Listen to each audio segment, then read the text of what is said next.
to sa Ginoo nga naghimo og mga milagro, mga dagkong mga butang ngadto sa mga gitawag og PWD, persons with disability. Sama sa mga buta, sa mga amang, mga bungol, no? Sa atong nadungog sa unang pagbasa og sa Ebanghelyo, giayo niya ang mga masakiton. Nasa unang pagbasa, gikan sa basahon ni Propeta Isaías, gipili sa Ginoo si Propeta Isaías sa aron pagdasig sa iyang katawhan nga nabihag dito sa Babylonia sulod sa 70 ka tuig. 70 ka tuig nilang pag-antos sa ilang pagkaulipon. Gipakaulawan sila sa hari, gipasakitan, gipakaubos, gitamay, gisaway. Pero kining nahiagian sa mga Hudiyo dito sa Babylonia, gituyo kini sa Ginoo nga sila bihagon sa taga Babylonia tungod sa ilang sala, sa ilang wala pagpamati sa tingog sa Ginoo, nahimo silang bungol, sa ilang wala pagdango, pagdaig o pagsimba o pagpasalamat sa Dios sa Israel, nahimo silang amang. Ang ilang pagtalikod sa Ginoo, wala sila musubay sa saktong dalan, nahimo silang mga buta sa kamatuoran. Sa ilang pagdaog-daog sa uban, nahimo silang buta sa katarong o hustisya. Pero may abot yung higayon nga naluoy ang Ginoo kanila, mao nga iyang gipadala si Propeta Isaías sa pagbalita nga ang Ginoo moabot aron pagluwas siyang katawhan. Gisilutan sila sa Ginoo dito sa Babylonia, dili aron puuhon, kundi aron pagpanton, pagdisiplina, pagtarong kanila. God punishes the Jews not to wipe them out completely, but to correct them. God brought these sinful children into troubled waters, not to drown them, but to purify, to cleanse them. Amo ni rason ngano na sila gibihag, gipatagamtam sila unsa kapait ang kaning makasasala o the effects of sin. Doon naging mga pag-antos. Muna sa unang babasa ito nadungog dinhi, ato pa ni Propeta Isaías, pagmaisog o ayaw kahadlok, muanhang imong Diyos, aron pagpanimalos imong mga kaaway, o iya ka mong luwason. Makakita na unya ang buta, o makadungog na ang bungol, maglukso-lukso na ang bakol, dalagsaw, o mag-awit ang amang sa kalipay, kay dito sa kamingawan, mudagayday ang tubig, o may mga sapa na ang disyerto. No, mahulagway na to sa kuan kani kaluoy sa Ginoo. Nga bisag iyang gisilutan ang iyang katawhan tungod sa ilang pagsimba sa mga Diyos-Diyos, tungod sa ilang pagtalikod sa Diyos, sa ilang pagpaminaw sa iyang mga pulong, pero naluoy gyud ang Ginoo, no?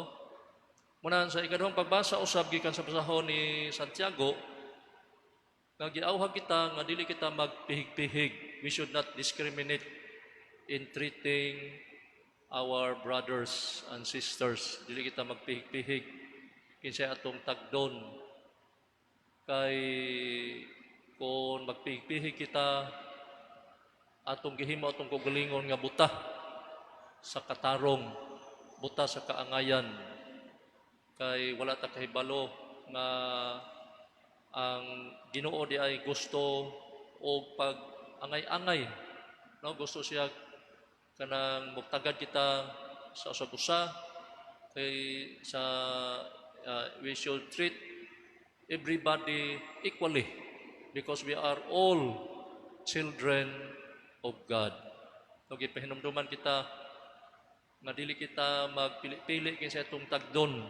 Matupad dinhi ni suwat ni Santiago nga pananglit may usa ka dato nga nagsingsing og bulawan og luhog pamisti motambong sa iyong pagsimba og motambong usab ang usa ka kabos nga nagkagidlay kuntagdo ninyo pag-ayo ang luhog biste ug miyon kamo kaniya diri kalingkod sa labing maayong lingkuranan apan moingon kamo sa kabos tindog diha og lingkod diri sa akong tiilan nakasala kamo sa inyong pagpihig-pihig sa mga tao ug sa paghukom sa dili matarong nga paagi.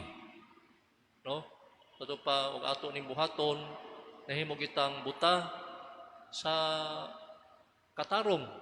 Wala nato tan-awa nga ang tao di ay bililhon bisag unsa siya kakabos, bisag unsa siya kaubos. Doon na siya ay balor, doon na siya ay bili. No? Ang bili sa tao, labaw pagbili sa bulawan, mga butang, mga mananap ug mga tanom. Kay gibuhat kita sumala sa dagway ug larawan sa Dios. No? Munang ang kabililhon sa tao, wa magagad siyang hisura, siyang pamustura, siyang purma, siyang pitaka. Ang kabililhon sa tao na siyang pagkabinuhat sa dagway sa larawan sa Dios. No? Muna itong the very foundation of our human dignity is our being the image and likeness of God. No, kay subo kay paminawon nga dunay mga tao labi na sa mga kumbira ilalang tagdon tong mga ibitahon tong mga naana nagkaog baboy, no? Nga lami kay nga naana nagkaog laming sudan ni kumbira lami gyapon idulot kanila katong mga pobre nga pirmi lang ginamos at orgis kusina maghuwat lang dunay sobra, no? Kunya ang mga kabos pirmi lang yung gi daog-daog gihikling, no? Kunya muna matupan sa Tiago pamati kamo minahal mga igsuon ang Dios nagpili sa mga kabos ning kalibutana aron mahimong dato sa pagtuo aron makapagniya sa gingharian nga iyang gisaad sa tanan nga higugma kaniya. No? Niya sa Ebanghelyo atong nadungog mo gihapon, no, si Jesus mianhi aron pagluwas sa atong mga lawasnon nga mga balatian o nagluwas siya sa atong mga kalagnon nga mga panginahanglan. Jesus came into this world to bring healing to our physical infirmities and to bring salvation to our souls. Yang ipasig-uli kanato ang atong mga kakuwang. Papahinomdom kanato nga ang Ginoo mianhi aron pag-ayo. Mato pa sa basahon sa Henesis sa dihang nahimo sa Ginoo ang tanan. Human niya himo ang tanan, nakita niya nga ang tanan niyang nahimo maayo. After God had created everything, He saw that what He had created, He saw that it was good. No, ang gihimo sa Ginoo maayo. Pero kinsa may naguba sa mga binuhat sa Ginoo. Ngano naguba naman ang tao, yun na may mga sakit, na may mga disability, na may mga kahuyang, kakuwang, tungod ka na sa sala. Muna ang si Jesus mianhi, aron pag-ayo kanato. Aron pagpahinumdom kanato, usab nga siya, tungod kay Diyos man, muhatag siya nato kaayuhan. Kay kita iyang mga anak, mga pinangga taniya. Di siya gusto nga kita magilaid sa kalisod sa ato mga lawasnon nga mga kasakitan, no? Kapaitan. Dianhi siya aron pagluwas kanato. Munay mensahe sa Ebanghelyo nga siya miayo, no, sa mga amang o bungol o buta. Doon na bagi ingos partihon nga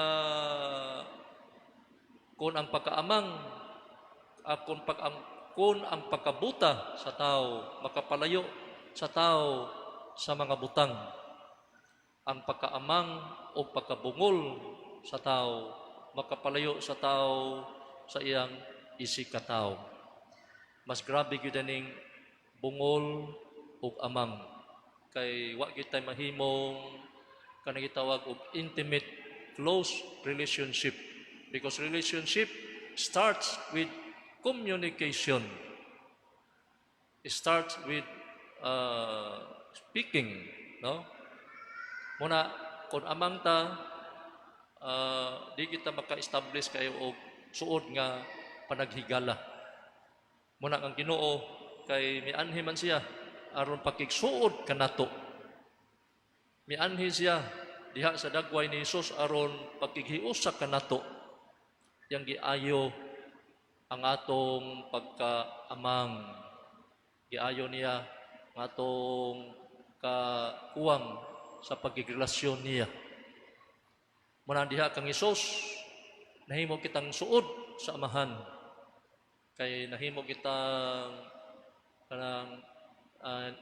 suod ni Hesus by calling Jesus, by invoking the name of Jesus. We become true children of the Father. No, pinaagi sa pagpakigsuod nato kang Hesus, pinaagi sa pagdaig, paghigugma, pagsimba nato kang Hesus, nahimo kitang suod sa amahan. Kaya ang gusto sa Ginoo nga kita makigrelasyon kaniya. Ug ang pakigrelasyon kaniya ana man magsugod sa atong pagkukabildo kaniya, di sa pag-ampo, di sa pagpangamuyo, pagpangalyupo. Munang iyang gitangtang ang atong pagkaamang, no? Munang hagit sa ninato sa atong pagpasalamat sa Ginoo, makigrelasyon sa ta sa atong isikataw, pinaagi sa paghigugma, pinaagi sa pagtabang, nga giayo kita sa Ginoo sa atong pagkabungol aron kamao kita maminaw sa pulong sa Ginoo. No, dili lang ang mga pulong sa kalibutan mo ato paminawon, kundi ang pulong sa Ginoo. Giuli ka nato sa Ginoo ang pagkabuta, no? ang gitangtang Ginoo ang atong pagkabuta, giuli sa Ginoo ang atong kahayag aron makakita kita sa mga dagkong buhat sa Ginoo, aron makadaig kita, makahimaya kita sa Dios. Kay mao kini sala sa mga Hudiyo sa karaang panahon nga wa nila ilha ang kamaayo sa Ginoo, nga ilang gikalimtan ang iyang makanunayong paghigugma kanila. Isimba silang mga Diyos-Diyos, nitalikod sila kaniya, nagpakabungol buta sila sa Ginoo. Muna ang Ginoo gusto magita makigrelasyon kaniya, sangpit kita kaniya, ato siyang daygon, himayaon, simbahon, ug ato siyang ipakita nga ang gasa nga sa pakisulti, pakikukabildo, ato siyang gamiton sa uban, pinaagi sa pagpadayag sa atong paghigugma sa atong isikataw. Kunya ato siyang gamiton ang atong gasa sa pagdungog, pinaagi sa pagpaminaw sa mga panginahanglan, sa mga agulo sa uban. Ato sang gamiton ang atong mga kahayag sa atong mga mata sa pagtanaw, pag-ila sa kamaayo sa Ginoo, o pag-ila sa atong isikataw nga ato orang igsuon. Kaya doon nagyuti usa ka maestro, maingon siya mga estudyante, children, kung sa may timailhan nga nagsugod na ang kabuntagon o wa na'y kangit-ngit, dili na gabi Ningon sila nga, sir, mailhan na gyud nga nagsugod na ang buntag, wa na gabi kon makaila ka nga kining kahuya, mangga, nya kaning usa, chikos. Yon, oh, very good, very good. Di ikaw, Tapulado, siya, sir, mailhan na to, nga hayag na, buntag na, kung mailhan na to, nga kining mananapa, kabaw, nya kaning tigre. No, lahi ni sa kabaw, lahi ni sa tigre, lahi sa unggoy, maklaro na nimong diferensya. Ningon, very good. Unsa pa gyud? Ningon, wala sila katubag. Ningon ang ilang maestro, ang tinudanay gyud nga hayag na kung ang tao muila na siyang silingan nga iyang igsuon nga angay higugmaon, tabangan, kaluy-an, atimanon, amumahon, munay tinud-anay nga hayag na. Munay tinud-anay nga buntag na. Pero dili pa kay kakaila sa imong silingan nga imong igsuon nga angay higugmaon, kaluy-an, tabangan, kana ngit-ngit pa. Gabi pa. Musa na sa atong kinabuhi. Kung sa atong pagka-Kristiyano, wa pa gina sa atong kasing-kasing ang pag-ila nga ang imong isikataw, imo rang igsuon, ngit-ngit pa ng imong kinabuhi. Wa pa ta mahayagi. Muna importante kaayo nga ang presensya ni Jesus kay ang ablihon pag-usab ang atong mga mata aron mahayag, makakita kita sa kahayag nga gida ni Jesus aron diha sa kahayag makit-an nato nga kita dayang tanan mga managsuon. We are all brothers and sisters. We have only one Father. Atong pakpakan ang Dios Amahan, no? Kay mo ni ang damgo nga kita magkailhanay, magkahigugmaay, maginunungay, kay we have only one Father and we are all brothers and sisters in Christ. Manindog kitang tanan. Nagatuo kami sa